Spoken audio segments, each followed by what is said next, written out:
India out అనే ఒక campaign మొదలుపెట్టిన మాల్దీవ్స్ అధ్యక్షుడు మోయిజీ ఇప్పుడు మొసలి కన్నీళ్లు కారుస్తున్నాడు. అంటే ఇండియా అవుట్ అన్నాడు కాదండి, నేను క్లీన్ బోల్డ్ అని చెప్పి ఇవాళ మాట్లాడుతున్నాడు. భారత్ మా క్లోజెస్ట్ ఎలీ, సో భారత్ మాకు సహాయం చెయ్యాలి. మా మాల్దీవ్స్ భారత్ వద్ద చాలా ఎక్కువ అప్పులు తీసుకున్నాము, సో ఇవాళ ఈ అప్పుల మాఫీ చెయ్యండి, నీ బాంఛన్ దొర, నీ కాళ్ళు మొక్కుతాను దొర, ఇలాగా ఇవన్నీ ఏంటి మీకు మొసలి కన్నీళ్ళు. ఎందుకు ఇలా చెప్తున్నాను అంటే నిజంగానే ఇతను మనసు మారిపోయిందా అంటే ఏమండి, 15 రోజుల్లో మీకు ఈ మాల్దీవ్స్ అధ్యక్షుడు సడన్గా మీకు అతనికి ఏంటి జ్ఞానోదయం కలిగిపోయి, లేదా జయశంకర్ గారు ఏదో ఇలా మంత్రం వేశారు వెంటనే వీడు మారిపోయాడు, లేదా మోదీ గారు ఏదో మంత్ర దండాన్ని ఏదో తిప్పారు వెంటనే వీడు అబ్బో భారతే నాకు ముఖ్యము చైనా వద్దు అని అనేసాడు. ఇలా అని మనం ఊహించలేం కదా. 15 డేస్లో ఏం జరిగింది, వీడికి ఏంటి మార్పు ఏంటి? ఇవాళ వాళ్ళే మా క్లోజెస్ట్ ఎలీ, వాళ్ళే మమ్మల్ని కాపాడాలి, ఇంటర్నేషనల్ మానిటరీ ఫండ్ నుంచి మాకు ఫండ్స్ రావాలంటే అది భారత్ వల్లే కుదురుతుంది, మాకు సహాయం చేయండి, ఇన్ని ఎందుకు మాట్లాడతాడు అంటే ఇప్పుడు మీరు గమనించారనుకోండి, శ్రీలంక ఒక మేజర్ క్రైసిస్లో ఉన్నారు. ఎప్పుడు చైనాను నమ్ముకున్నప్పుడు ఫైనల్గా ఏమైంది, హంబన్టోడా పోర్ట్ చైనా వాడి చేతికి వెళ్ళిపోయింది. మరి మా అప్పులు అంటే అప్పులు అలాగే ఉంటుందిరా, వడ్డీ కట్టలేకపోయావా, ఈ హంబన్టోడా పోర్టుతో పాటు ఆ కొలంబో పోర్టు ఇవన్నీ నాకు రాసి ఇచ్చేయి చైనా వాడు అన్నప్పుడు వీడికి అర్థమైంది. నేపాల్ వాడు ఇవాళ ఏం మాట్లాడుతున్నాడు, మాకు పాత రాజుగారే కావాలి, ఈ కమ్యూనిస్టు పార్టీలు చైనాను నమ్ముకునే పార్టీలే మాకు వద్దు, మా రాజుగారు వచ్చి చైనాను పరిపాలించాలి. ఇది వాళ్ళ ప్రజలు ఇవాళ చేస్తున్న నినాదాలు. అలాగే బంగ్లాదేశ్, ఏకంగా అమెరికా వాడు బెదిరించాడు, ఇక్కడ బంగ్లాదేశ్లో ఎలక్షన్స్ కరెక్ట్గా జరగాలి, ఈ షేక్ హసీనాని బంగ్లాదేశ్ నుంచే మేము తరిమి వేస్తామన్నాడు.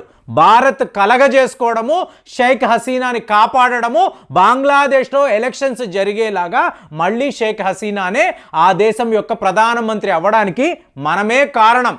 ఇలాగ మీరు భూటాన్ని చైనా నుంచి రక్షించడానికి భారత్ ఎన్ని కొత్త ప్లానింగ్లు వేస్తుందో చూసి, సో ఇదంతా చూసి ఫైనల్గా మన సేవియర్ ఎవరు అంటే భారతే. చైనా వాడు ఏదో ఒక సందర్భంలో మనల్ని మింగేస్తాడు, సో మనల్ని వీళ్ళ నుంచి కాపాడాలి అంటే భారతే పని చెయ్యగలదని ఇవాళ మోదీ నమ్ముతున్నాడా అంటే చెప్తున్నాను కదండి, ఇది మొసలి కన్నీళ్ళు. వాడు ఒక డ్రామా ఆడుతున్నాడు. ఆ డ్రామా ఎంత డెప్త్గా ఉందో చూడండి. ఇవాళ వాడు India our closest ally, India విషయంలో మేము కొన్ని తప్పులు చేశాము, ఇవన్నీ మాట్లాడుతున్నాడు. ఫస్ట్ విషయం గుర్తుపెట్టుకోండి ఫ్రెండ్స్, మాల్దీవ్స్లో ఎలక్షన్స్ జరిగాయి, మీకు ఒక అధ్యక్షుడు ఎన్నిక అయ్యాడంటే మ్యాండేటరీగా వాడు ఫస్ట్ భారత్కే వస్తాడు, వచ్చి మన దేశ ప్రధానమంత్రిని కలుస్తాడు, కలిసి మన బ్లెస్సింగ్స్ తీసుకొని మళ్ళీ మాల్దీవ్స్ వెళతాడు. వీడు చేశాడా, మహమ్మద్ మోసీ నేరుగా టర్కీ వెళ్ళి అక్కడ ఎర్డోగాన్ని కలిశాడు. ఎందుకు కలిశాడో ఇవాళ మనం ఎన్నో వీడియోస్లో మాట్లాడుతున్నాం. ఆ బైరెక్టర్ డ్రోన్లు మాకు కావాలి, ఇది మీకు ఎర్డోగాన్కి వీడికి మధ్య ఉండే ఒప్పందం. అంటే అక్కడే భారత్కు వ్యతిరేకంగా ప్రవర్తించాడు. తిరిగి మాల్దీవ్స్ వచ్చిన వాడు భారత్ రావాలి కదా, నేరుగా చైనా వెళ్ళిన వాడు తిరిగి వచ్చి ఎంత హడావిడి అంటే ఇండియన్ ఆర్మీ నా దేశంలో ఉండకూడదు, అదేంటి యూనిఫామ్లో కాదు అన్యూనిఫామ్లో ఉన్నా కూడా సివిలియన్ డ్రెస్లో కూడా మా దేశంలో భారతీయులు కనిపించకూడదు, భారత సైనికులు అన్నాడు. ఫైనల్గా భారతీయులు మాల్దీవ్స్ వెళ్ళడమే మానేశారండి. ఈ దెబ్బ ఎలా తగిలిందంటే 3 నెలలు అంటే ఇండియన్ టూరిస్టులు మాల్దీవ్స్కి వెళ్ళకపోవడము, మీకు వాళ్ళకి జరిగిన నష్టము. ఇవాళ ఎందుకు కాళ్ళ బేరానికి వస్తున్నాడు అంటే ఇదే రీజన్. $100 మిలియన్ వాడు పోగొట్టుకున్నాడండి 3 monthsలో. అంటే భారత్ ఇచ్చిన అప్పు $400 మిలియన్, చాలా చిన్న అప్పు. అంటే ఇవాళ మన ముఖేష్ అంబానీ గారు వాళ్ళ అబ్బాయి పెళ్ళిని నిర్వహిస్తున్నాడు చూసారా, అంత అమౌంట్ ఏది ఒక దేశం యొక్క అప్పులు మొత్తం కలుపుకోండి, జస్ట్ అంబానీ పెళ్ళి అంతే. కానీ దాన్ని వాడు ఎలా చూపిస్తాడంటే భారత్ దగ్గర మేము చాలా ఎక్కువ అప్పులు చేశామండి, ఇవాళ అప్పులు తీర్చలేకపోతున్నాం, తిరిగి ఇవ్వలేకపోతున్నాం, మరి ఇప్పుడు ఈ భారతే మాకు ఒక రిలీఫ్ ప్లాన్ ఇవ్వాలి.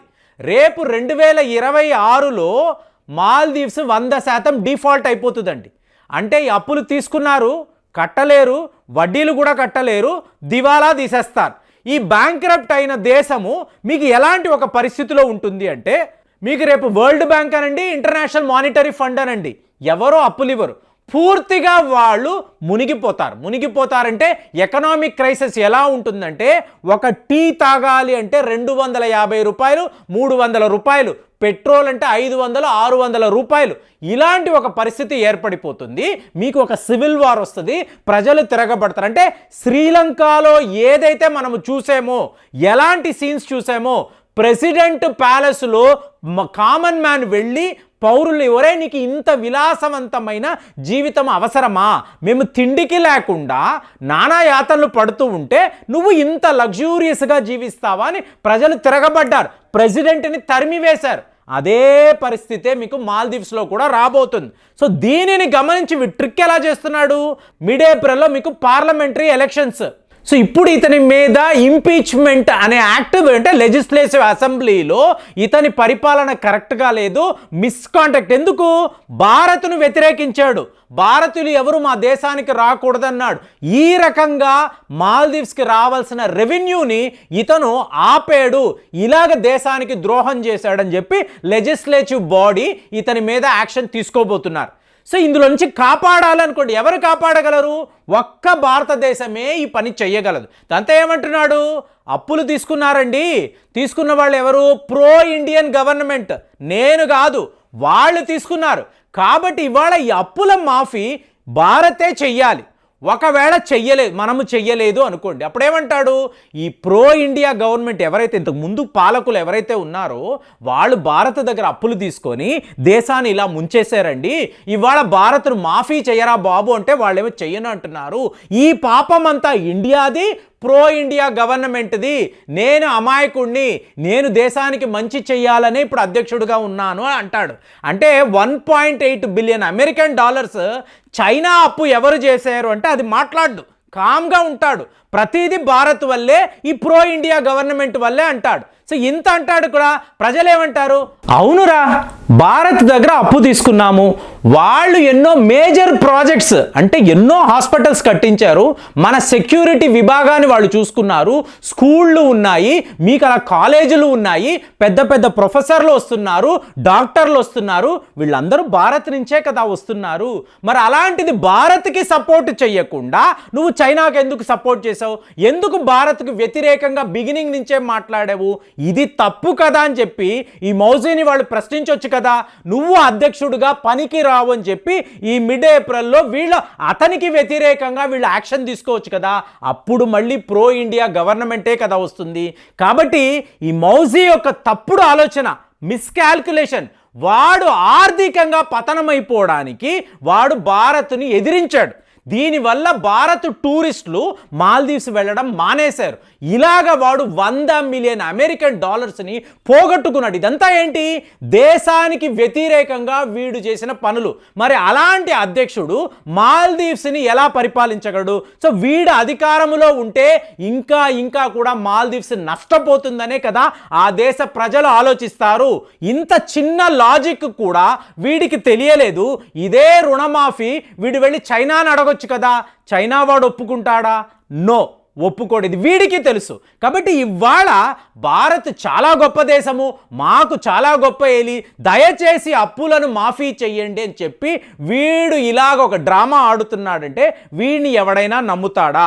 భారత్ మనము ఎన్ని విషయాలు ఎంతంత లెవెల్లో ఎన్ని దేశాలను హ్యాండిల్ చేస్తున్నాం. ఆఫ్టర్ ఆల్ ఒక చిన్న మాల్దీవ్స్. సో వీడు ఆడుతున్న ఈ రాజకీయము, ఈ జియో పొలిటికల్ గేమ్ మనకు తెలియదా? సో మనము వీడి విషయంలో ఏం చెయ్యాలో మనము ఆల్రెడీ మన డిసిషన్ని రిజర్వ్ చేసి పెట్టాము. మరి ఏం జరగబోతుంది? మాల్దీవ్స్లో ఈ మహమ్మద్ మౌసీకి ఎలాంటి శిక్ష పడుతుంది, ఎలాంటి గుణపాఠం మనం నేర్పించబోతున్నాము జస్ట్ ఒక నెల రోజుల్లో తెలిసిపోతుంది. మరి దీని మీద మీ కామెంట్స్ ఎలా ఉన్నాయి దయచేసి రాయండి. మళ్ళీ వచ్చే వీడియోలో కలుద్దాం. జై హింద్.